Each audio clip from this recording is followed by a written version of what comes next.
So, starting with the basics, most of you have or are here because you know someone that's affected by type 1 diabetes. So, most of you have probably heard the words carbohydrates and are familiar with maybe counting grams of carbohydrates or understanding how carbohydrates can affect your blood glucose levels. So, some people will count grams of carbohydrates and use that number to decide how much of their fast-acting insulin to dose. So with type 1 diabetes, we treat that with two different types of insulins. We use basal insulin and bolus insulin. So hopefully most of you have heard those terms thrown at you before from your providers. Basal insulin refers to your background insulin. So that's what helps control your blood sugar levels between meals and overnight while you're sleeping. Bolus insulin is that fast-acting insulin. So Humalog, Novolog, Apidra, and more recently Fiasp. That's the mealtime insulin that you take to control your blood sugars for when you eat. Because when you eat carbohydrates, those carbs break down into glucose. So it's like we're adding glucose to your system every time you eat carbohydrates. And for people with type 1 diabetes, your pancreas doesn't make insulin anymore. So you can't rely on your body to help control your glucose levels when you eat carbs. You have to inject insulin. And the amount of insulin that you take is very much related to the amount and the types of carbohydrates that you eat. So a lot of people here are probably familiar with reading nutrition labels. Just to review real quick, we're looking at serving size and total carbohydrate. So that's usually the first thing that you're taught after you've been diagnosed with diabetes is counting your grams of carbohydrate, looking at your nutrition labels, and dosing your insulin based on that. So in this example, I think it's mac and cheese. Serving size is 1 cup. Total carbohydrates is 31 grams. But if you're like a lot of kids or teens here, you're probably going to eat the whole container, not just the 1 cup that's listed there. So then you also want to take into consideration the servings per container. So in this case, it's 2. So if you're eating the whole container, you're actually consuming 62 grams of carbohydrate. So just for an example, let's say your provider gave you a carb ratio of 8. That means for every 8 grams of carbohydrate, you take 1 unit of your fast-acting insulin. So in this case, it would be approximately 8 units that you would take for this meal. Now, when you eat these carbohydrates, your blood glucose starts rising within minutes. Does anybody here know how long after you eat that your blood glucose hits its peak? Yep, about 1.5 to 2 hours after you eat is when your glucose is at its peak. And what's the target? What do you want that number to be under? Kind of depends on who you're asking, right? So the American Diabetes Association recommends that it be under 180. For a person with type 1 diabetes, that's totally normal for your blood sugar to go up to 180 about 1.5 to 2 hours after you eat. For children and teenagers, it's often considered okay if your blood sugar is under 200 at that peak. So if you dose 8 units of fast-acting insulin for the 62 grams of carbs, and your carb ratio is assumed to be correct, your blood sugar should be under 180 2 hours after you eat, right? Now, is that always the case in your experience? No. So one of the many factors is the glycemic index. So some of you may know from your experience, if you dosed for 20 grams of carbohydrate in this piece of pizza, or we'll say 45 grams of carbohydrate in a bowl of cereal, how many of you have noticed that these foods may have very different effect on your blood sugars? Yep. I see Brian raising his hand back there. So we can't always say that dosing your insulin exactly based on the carbs you eat and your carb ratio will lead to a blood sugar less than 180 after your meal. There's other factors involved. How many of you have heard of the glycemic index? Okay, a lot of you. Awesome. So just for reference, and we'll get more into it, the glycemic index of a piece of pizza is about 36, compared to the glycemic index of a bowl of Cheerios is about 74. So what is the glycemic index? The glycemic index is a relative ranking of carbohydrate foods according to how they affect your blood glucose within 2 hours after ingestion. So remember, 2 hours is that peak. It's on a scale of 0 to 100. So 100 would be 100% pure glucose. So that means that 2 hours after consuming something that's 100% pure glucose, 100% of those carbs are digested. So carbs that have a low GI, so again, this is on a scale of 0 to 100, anything that's 55 or less is considered to be a low GI food. So these foods are more slowly digested, more slowly absorbed and metabolized, and they don't exactly make your blood sugar spike as high as quickly.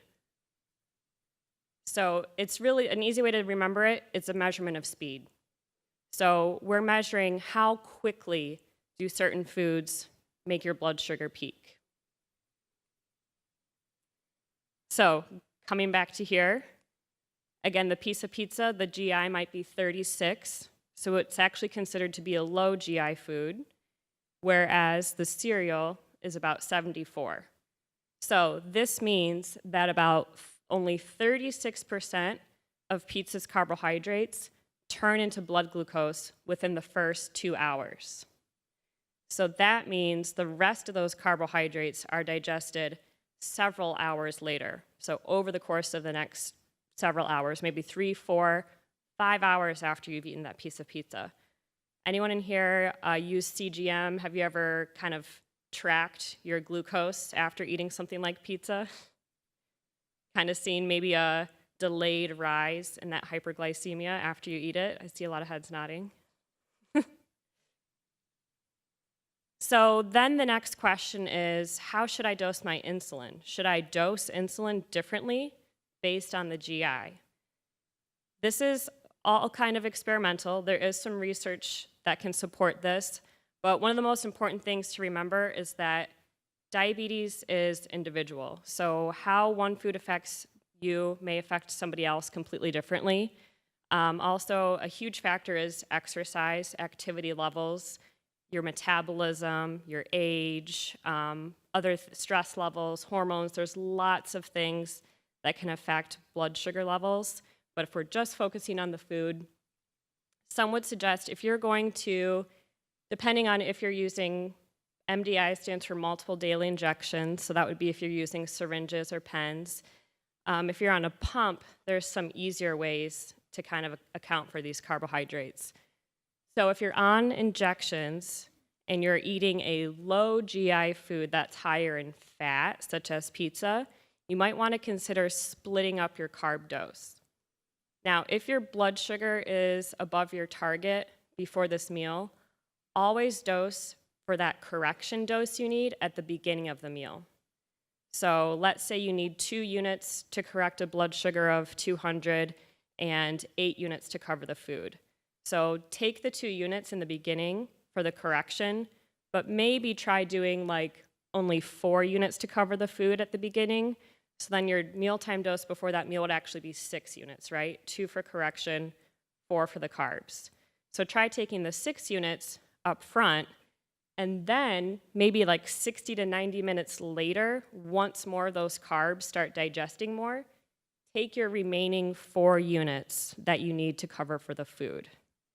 Of course, this might not always be practical in a lot of situations, depending on what your schedule is like and what your priorities are. Diabetes should always be toward the top of your priorities, but obviously life gets in the way too, and it's not always easy to plan for these types of things. If you're using a pump, there's certain features. You can manipulate your boluses. You could do like a dual wave bolus or an extended bolus.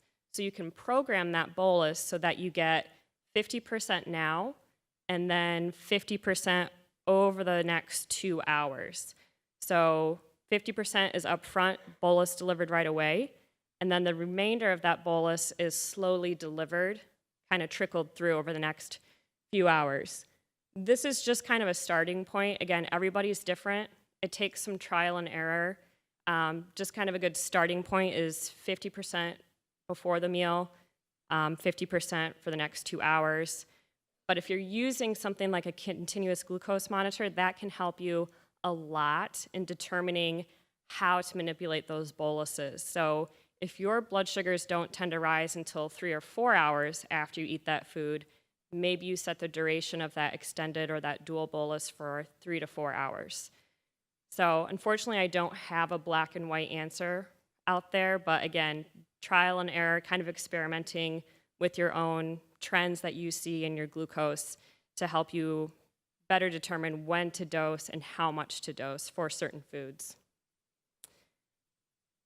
If you are going to eat a food that's high on that glycemic index scale, you might want to consider giving your bolus like 20 to 30 minutes before you eat. Now keep in mind, you need to know what your blood glucose is before, because if you're at like 80 and you give your bolus dose and then 30 minutes goes by until you eat, you're probably going to go low before you eat. So keep in mind, this would be better if you're above your target. If you're 200 or 180 and you give that insulin 30 minutes ahead of time, it's going to start working. Most bolus insulin starts to work in about 10 to 15 minutes after you give it. So it's going to start working, but if your blood sugar is already starting out at a higher point, that's okay, because now it's just going to maybe bring you down to a more normal level or at your target at the time the food's coming in, and then starting to raise your numbers. So just to give you an idea of what this looks like, so high GI foods, kind of hard to see in this graph here, but we have blood glucose levels on the left and then time in hours on the bottom.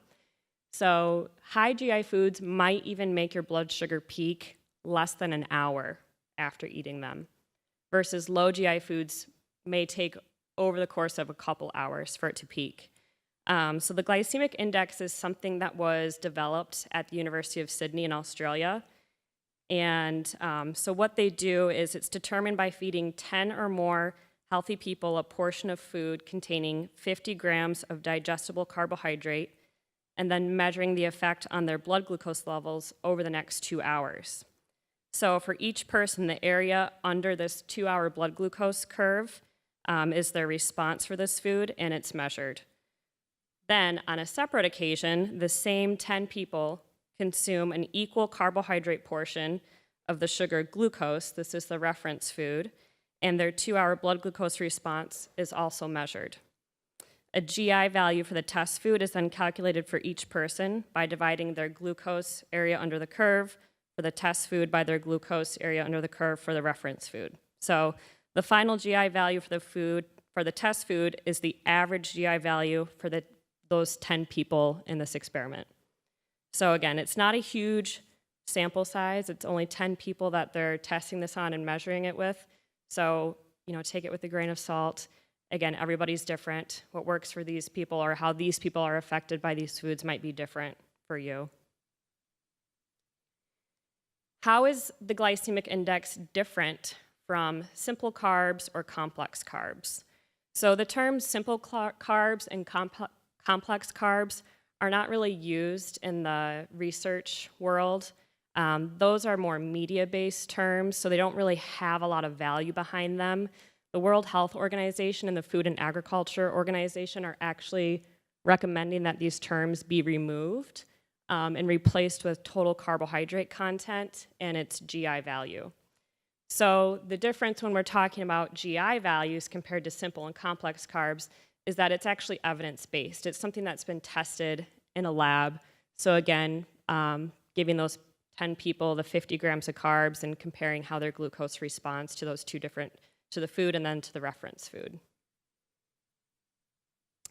In Australia, they've actually launched this GI symbol program So some food manufacturers have actually started using this on their nutrition labels to help consumers better identify the GI value of foods. So not something that you're going to be able to use here, but just to kind of make you aware what else is going on around the world in relation to this, might possibly be something that we see come to the States at some point.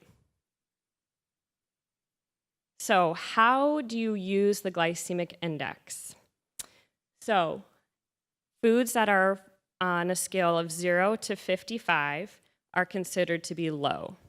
Anything between 56 and 69 is considered medium, and 70 or greater is considered high. So for example, if you're comparing potatoes, white potato, the GI is 82. So that would be considered high. So maybe instead of a white potato, trying a sweet potato, because this score is 44, so that's considered low. So replacing maybe some of these higher GI foods on the left with lower GI foods on the right might help you control or reduce some of that variability that you see in your blood sugar levels after you eat. Now, I want to be clear and make sure that we don't think of all the foods on the left as being good and all of the ones on the right, or sorry, all the ones on the left as being bad and all the ones on the right being good. So there are no good foods, there are no bad foods, all foods can fit. So just because you have diabetes does not mean that you have to eliminate certain types of foods from your diet. So looking at some of these things, another example, like regular pasta is 58, which is medium, compared to whole wheat pasta, which is 32, much lower. So again, because it's made from a whole grain, it's gonna take more work for your body to break down these foods and digest them, so it's gonna take longer for that glucose to hit your bloodstream. Other things like white bread, we typically think of that as being high, right? That one's 80 compared to 100% whole grain bread, which is 51, much lower. So pretty much anything that's whole grain, whole wheat, less processed is gonna be lower on the GI scale and not make your blood glucose spike as high or as quickly after you eat these foods. And there are copies of my PowerPoints back there somewhere, so if you guys wanted this to take home with you too. So, do a little quiz here. Pasta. Let's do a raise of, or just shout out. Do we think this is low, medium, or high? High. Its glycemic index, it's actually 45. So that would technically be considered low. Again, we're assuming this was like a whole wheat pasta. How about pretzels? Low, medium, or high? High, definitely. Glycemic index is 83. So again, pretzels are pretty highly processed. They're going to digest very quickly, and the glucose is going to hit your bloodstream very quickly. What about bananas? Medium, very good, 62. I purposefully picked some controversial foods because I know there's a lot of rumors and stuff out there. You know, people say, oh, you have diabetes, you can't eat bananas, or they're loaded with sugar and this and that. So if you go on that website, glycemicindex.org, it varies just ever so slightly. But if you type in banana, you can find it's like unripened banana or ripe or with green, or, you know, it kind of gives more description. So the greener it is, the lower the GI is. The more ripe it is, the more readily available those sugars are. So it's not a huge difference. It's not really that significant, but there is a difference, yeah. So organic produce is more related to the way that it's farmed. The nutritional value for organic versus non-organic produce, pretty much the same profile. So if you choose to eat organic foods, I usually think of that's more of like an environmental reason, or, you know, to avoid pesticides or chemicals or this and that. But organic foods are not nutritionally any more beneficial than non-organic. I do want to review with you how high GI foods can be of benefit as well. So especially in cases of treating hypoglycemia. So when your blood sugar is less than 70, that's considered hypoglycemia, too low of a blood sugar. So we want to treat those by raising your blood sugar as quickly as possible. So we want to get out of those hypos as fast as possible. Some of you have probably heard of the 15-15 rule. So you take 15 grams of carbohydrate, and then it should take about 15 to 20 minutes to bring your blood sugar back up to 70. Now, this can depend on the types of foods that you're using, and also depends on if you have any active insulin, or if you've done exercise, how quickly you're dropping. We often say if your blood glucose is less than 50 to double up, do 30 grams. So again, lots of other variables, but one thing you can do to try to get your blood sugars up faster is to choose higher GI foods. So glucose tablets, that's actually 102. So it's actually a little off the chart. Glucose tablets will always work the fastest. It takes about 4 glucose tablets. That's about 16 grams of carbohydrate. Again, depending on insulin on board, how quickly you're dropping, you might need to consume more like 8. Skittles are actually pretty high up there, 70. Anybody know how many Skittles are equal to 15 grams? 15, yep, each Skittle's about 1 gram. Coca-Cola, so regular Coke is 63, so that's getting close to high as well. Anyone know how much Coke is equal to 15 grams? About 4 ounces or half a cup.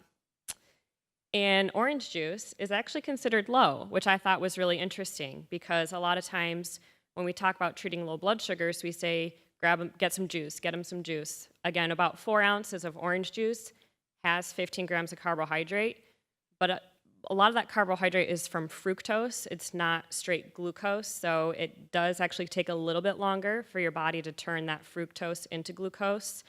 So glucose tablets, again, they're always going to work the fastest.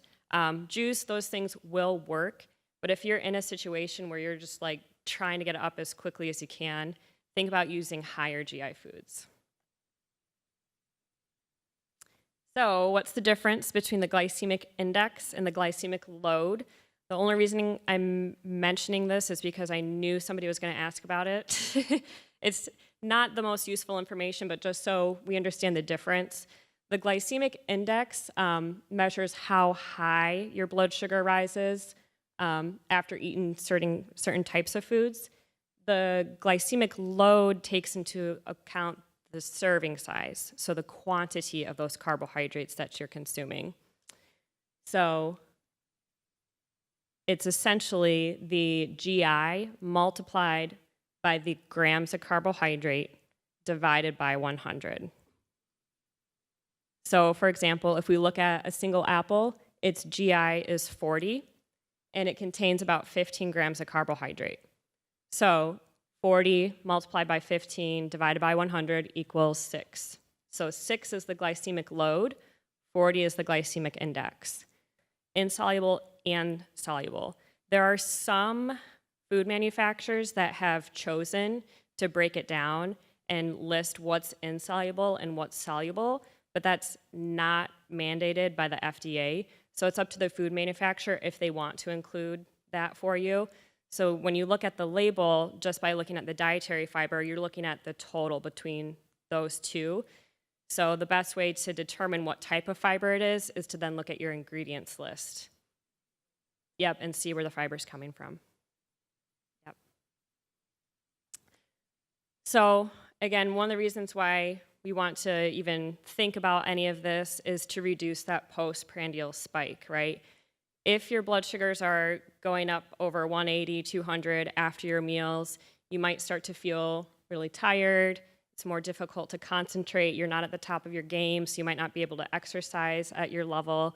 You might not even be able to focus really well at your job. It can cause increased hunger, which then can lead to even higher blood glucose levels, right? It can cause increased urination. So when the blood sugar is over 180, that's the point at which your kidneys start to produce extra urine to rid your body of its extra glucose. So that's why that target by the ADA is set at under 180, because anytime we make our kidneys work more or work harder than they need to, over time, if they're doing that a lot, that's what can cause damage to our kidneys. So your kidneys are now producing, and you're now excreting extra urine. So all of that fluid loss makes you really thirsty. So now you drink a lot more water, and then that makes you urinate more frequently. So you can get caught in this cycle. Blurry vision can occur as well. So if your job is to drive all the time or drive a bus, you probably don't want to be driving around with high blood sugars all the time either.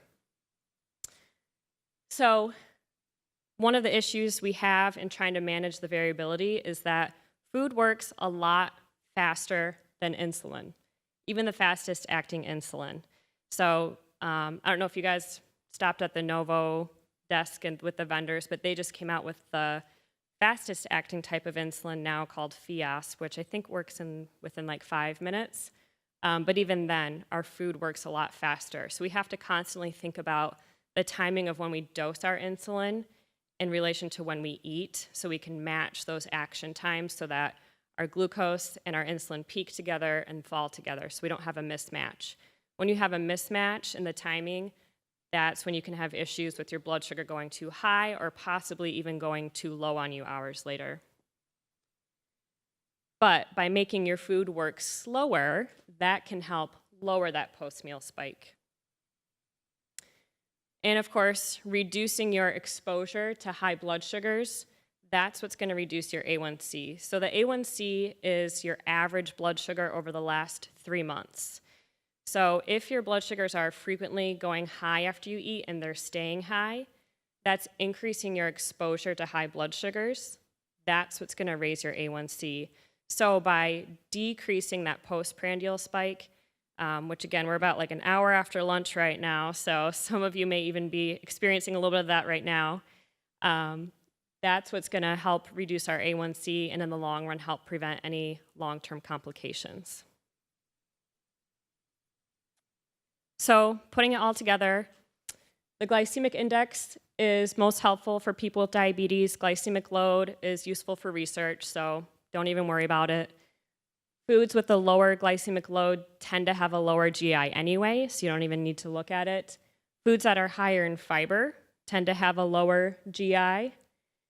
When given the option, choosing between the higher GI food and the lower GI food, the lower GI food is what's going to help keep your blood sugars from bouncing around so much after you eat. And try experimenting with the timing of your boluses. Maybe you try to bolus 20 to 30 minutes before high GI foods. Again, if your blood sugar is at a safe level where you feel you can do that. I would say if it's less than like 120 and you're going to eat cereal, I probably wouldn't give yourself a big bolus and then wait 30 minutes to eat because your blood sugar could potentially drop too low during that time. And maybe experimenting with even giving your boluses later or splitting your bolus, so some up front for those lower GI foods, and then some of it like an hour, hour and a half after you eat it. If you're on a pump, sometimes people will, they'll bolus for 50 grams in the beginning, and then maybe an hour later, what we call phantom bolus, put in an additional 25 grams of carbs that you're not actually eating at that time, but based on your experience and your CGM graphs that now those carbs are starting to digest because you can see your glucose rise. So maybe now you want to lie to the pump and tell it that you're taking in extra carbs to prevent that postprandial spike. And using those high GI foods like glucose tablets, Skittles, those are going to be best for treating hypoglycemia. But in conclusion, choosing high fiber, less processed, whole foods will always be the most beneficial, not only for your blood glucose values, but overall health too. Fiber has a lot of benefits for heart health, cholesterol, digestion. Trying to stay away from those processed foods. There's a lot of additives in there, and we really don't know the long-term effects of how those affect our overall health. So I'm going to open up the floor for any questions, additional questions. Yep.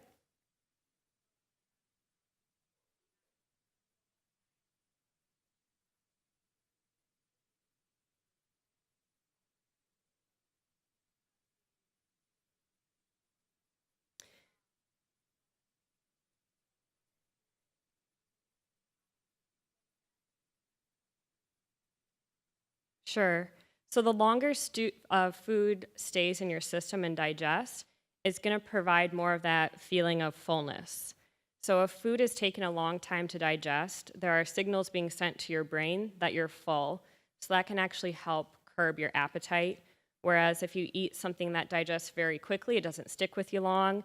Maybe it was 400 calories, but now an hour or two later, you're hungry again because that food's gone and you need to refuel. Whereas maybe you choose 400 calories of foods that are really high in fiber, and then it's going to stick with you for a few hours, so now you don't need to eat again extra calories that maybe you don't need.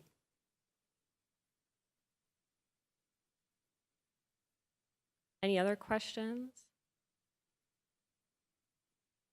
No? All right. Well, if you have any questions afterwards, just come see me, say hi.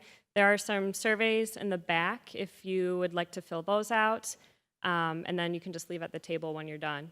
And I believe we have our closing keynote speaker back in here in about 10 minutes. All right. Thank you.